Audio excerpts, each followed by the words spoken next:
परम आदरणीय हमारे जितने भी दोस्त हैं, मैं सुदामा प्रजापति दोनों हाथ जोड़ के नमन करता हूं, प्रणाम करता हूं। आज बहुत खुशी की बात है कि हमारे मंच पर विराजमान शिक्षकगण, अभिभावकगण और नेतागण सभी उपस्थित हैं।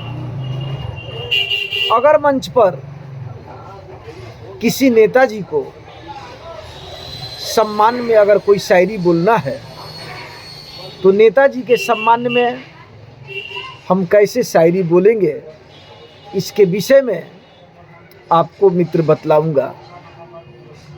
सुहाना सफ़र किसी किसी में मिलता है, सुहाना सफ़र किसी किसी में मिलता है और तालीम का असर किसी किसी में दिखता है। सुहाना सफ़र किसी किसी में मिलता है और तालीम का असर किसी किसी में दिखता है। आप चलते हैं तो कारवां चल पड़ता है, आप चलते हैं तो कारवां चल पड़ता है और रहनुमाई का हुनर किसी किसी में दिखता है, रहनुमाई का हुनर किसी किसी में दिखता है। तो एक बार हमारे नेताजी के लिए जोरदार तालियों से स्वागत कीजिएगा। जय हिंद, जय भारत।